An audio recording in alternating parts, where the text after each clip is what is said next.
श्री राधे श्याम। श्रीमद् भगवत गीता जी, अध्याय 1, श्लोक 8।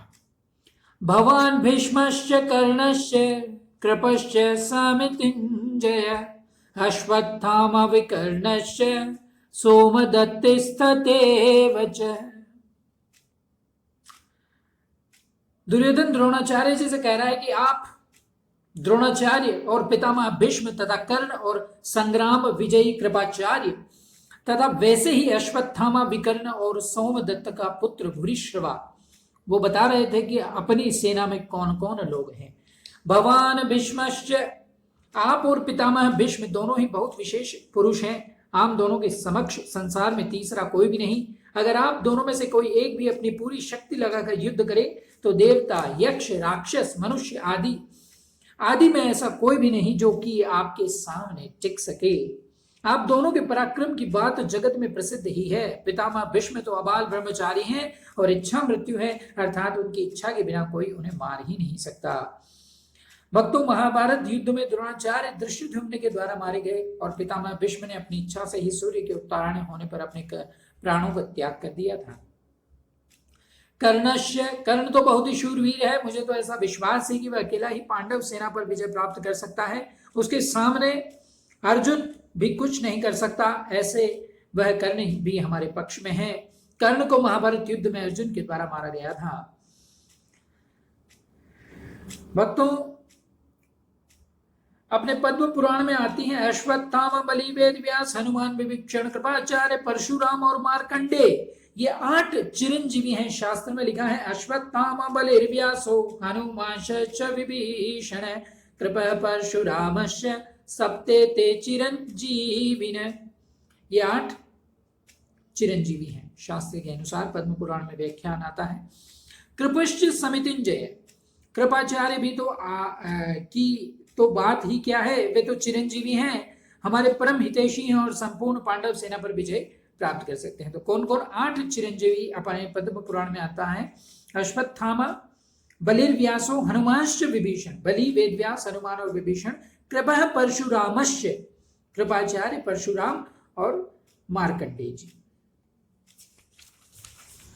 यद्यपि यहाँ द्रोणाचार्य और भीष्म के बाद ही दुर्योधन को कृपाचार्य का नाम लेना चाहिए था, परंतु दुर्योधन को कर्ण पर जितना विश्वास था उतना कृपाचार्य पर नहीं था, इसलिए कर्ण का नाम तो भीतर से बीच में ही निकल पड़ा।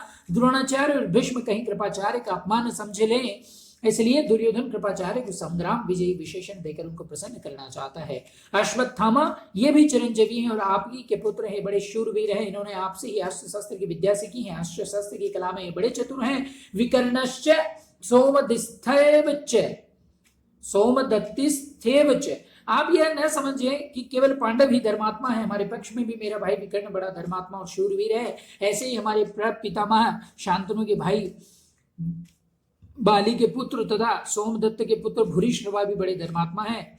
इन्होंने बड़ी बड़ी दक्षिणा वाले अनेक यज्ञ किए हैं, बड़े शूरवीर और महारथी है। युद्ध में विकर्ण भीम के द्वारा और भूरिश्रवा सात्विकी के द्वारा मारे गए।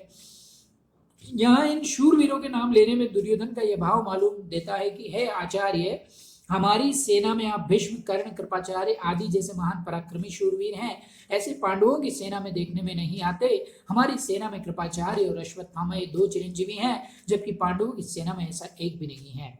हमारी सेना में धर्मात्माओं की भी कमी नहीं है, इसलिए हमारे लिए डरने की कोई बात नहीं है। श्लोक नंबर 9। अन्ये च बहवः शूरा मर्दते त्यक्त जीविता नाना शस्त्र प्रहरणाना सर्वे युद्ध विशारदा। अन्य बहवः शूरा, इनके अतिरिक्त बहुत से शूरवीर हैं।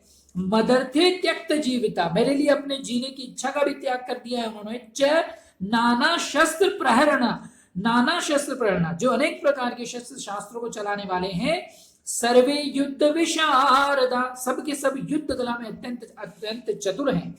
अन्य च बहवः शूरा मदर्थे त्यक्त जीविता, मैंने अभी तक अपनी सेना के लिए जितने शूरवीरों के नाम लिए हैं उनके अतिरिक्त भी हमारी सेना में बायलिके, शल्य, भगदत्त, जयद्रथ आदि बहुत से शूरवीर महारथी हैं, जो मेरी भलाई के लिए, मेरी ओर से लड़ने के लिए अपने जीने की इच्छा का त्याग करके आए हैं। वे मेरी विजय के लिए मर भले ही जाएं भक्तों, ऐसा कह रहा है दुर्योधन द्रोणाचार्य से, पर युद्ध से हटेंगे नहीं। उनकी मैं आपके सामने क्या कृतज्ञता प्रकट करूं। नाना शस्त्र प्रेरणा सर्वे युद्ध विशारदा, ये सभी लोग हाथ में रखकर प्रहार करने वाले तलवार गदा त्रिशूल आदि नाना प्रकार के शस्त्रों के खिलाफ में निपुण हैं, और हाथ से फेंक कर प्रहार करने वाले बाण तोमर शक्ति आदि अस्त्रों की कला में भी निपुण है। युद्ध कैसे करना चाहिए, किस तरह से, किस पैतरे से और किस युक्ति से युद्ध करना चाहिए, सेना को किस तरह, किस पैतरे से और किस युक्ति से युद्ध करना चाहिए, सेना को किस तरह खड़ी करनी चाहिए आदि युद्ध की कलाओं में भी ये बड़े निपुण और कुशल हैं। जय श्री राधे श्याम भक्तों।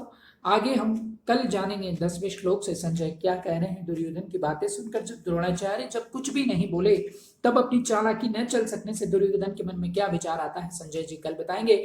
जय श्री राधे श्याम सीताराम।